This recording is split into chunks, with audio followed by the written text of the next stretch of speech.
ಬೆಂಗಳೂರಲ್ಲಿ ಗುಂಡಿ ಹಾವಳಿಗೆ ತೇಜಸ್ವಿ ಸೂರ್ಯ ಕಿಡಿಕಾರಿದ್ದಾರೆ. ಬೆಂಗಳೂರಿನ ರಸ್ತೆ ಕಾಮಗಾರಿಗೆ ಎಷ್ಟು ವೆಚ್ಚ ಮಾಡಿದ್ದೀರಿ?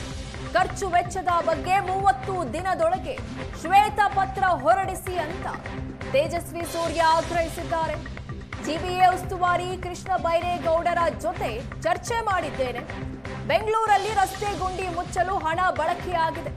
3 ವರ್ಷದ ವೆಚ್ಚದ ಬಗ್ಗೆ ಲೆಕ್ಕ ಕೇಳಿದ್ದಾರೆ ಸಂಸದ ತೇಜಸ್ವಿ ಸೂರ್ಯ.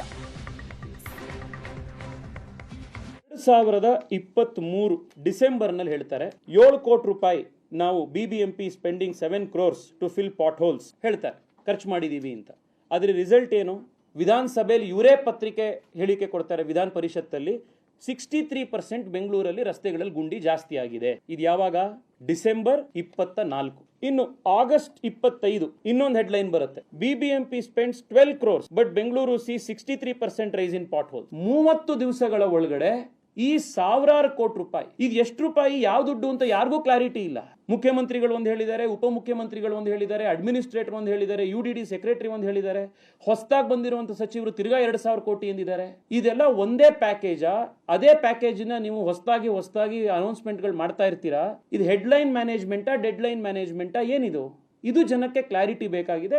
ನನ್ನ ಪ್ರಮುಖವಾದಂತಹ ಡಿಮ್ಯಾಂಡು ನಿನ್ನೆ ಕೃಷ್ಣ ಬೈರೇಗೌಡರ ಹತ್ರ ಹೇಳಿದ್ದು, 30 ದಿವಸಗಳಲ್ಲಿ ಬೆಂಗಳೂರಿನಲ್ಲಿ ನೀವು ಕಳೆದ 3 ವರ್ಷದಲ್ಲಿ ಪಾಟ್ ಹೋಲ್ ಮ್ಯಾನೇಜ್ಮೆಂಟ್ಗೆ, ಬೆಂಗಳೂರಿನ ರಸ್ತೆ ಕಾಮಗಾರಿಗೆ ಎಷ್ಟು ದುಡ್ಡನ್ನ ಖರ್ಚು ಮಾಡಿದ್ದೀರಿ ಅನ್ನುವಂಥ ಶ್ವೇತ ಪತ್ರವನ್ನು 30 ದಿವಸದಲ್ಲಿ.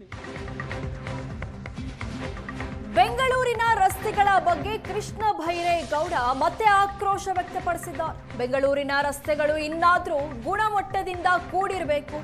ಕಾರಿನಲ್ಲೇ ಸಂಚರಿಸುವಾಗಲೇ ಅಧಿಕಾರಿಗಳಿಗೆ ಎಚ್ಚರಿಕೆಯನ್ನು ಕೊಟ್ಟಿದ್ದಾರೆ. ಬೆಂಗಳೂರು ರಸ್ತೆಗಳು ಕನಿಷ್ಠ 20 ರಿಂದ 30 ವರ್ಷ ಬಾಳಿಕೆ ಬರಬೇಕು. ಬೆಂಗಳೂರಿನ ರಸ್ತೆ ಗುಂಡಿಗಳನ್ನ ಶೀಘ್ರ ಮುಚ್ಚಬೇಕು ಅಂತ ಅಧಿಕಾರಿಗಳಿಗೆ ಕಾರಿನಲ್ಲೇ ತಾಕೀತು ಮಾಡಿದ್ದಾರೆ. ಅದರಲ್ಲಿ ಡೈರೆಕ್ಟ್ ಆಗಿ ನೀವು ಆಸ್ಫಾಲ್ಟ್ ಅನ್ನ ಹಾಕಿದ್ರೆ ಅದು ಎಲ್ಲಿ ಉಳಿತದೆ? ಸಾಧ್ಯನೇ ಇಲ್ಲ ಉಳಿಲಿಕ್ಕೆ. ಎಲ್ಲ ನಮ್ಗೆ ಬೇರೆ ಏನಾದ್ರೂ ನಾವು ಹಿಂಗ್ ಮಾಡಿ ಅಂದ್ರೆ ಥಿಯರಿ ಲೆಕ್ಚರ್ ಕೊಡ್ತಾರೆ. ಕೆಲಸ ಮಾಡೋದು ನೋಡಿದ್ರೆ ಥಿಯರಿಗೂ ಕೆಲಸಕ್ಕೂ ಸಂಬಂಧನೇ ಇಲ್ಲ. ಸೊ ಹಾಗಾಗಿ ಪಾಟ್ ಹೋಲ್ ಫಿಲ್ಲಿಂಗ್ ಮಾಡಿ ಆಸ್ಫಾಲ್ಟ್ ಮಾಡುವಂತದ್ದು ಮಾಡಬೇಕು. ಆ ತರನು ಎಸ್ಟಿಮೇಟ್ ಅಲ್ಲಿ ಮಾಡ್ಕೊಳ್ಳಿ.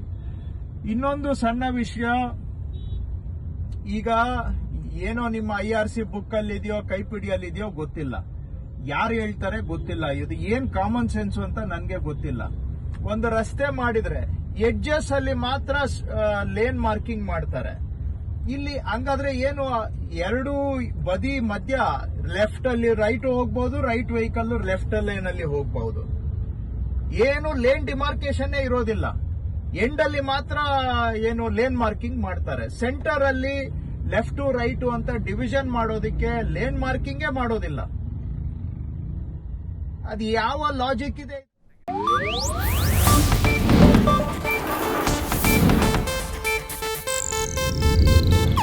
ಇದು ಏಷ್ಯಾನೆಟ್ ನ್ಯೂಸ್ ನೆಟ್ವರ್ಕ್ ಪ್ರಸ್ತುತಿ.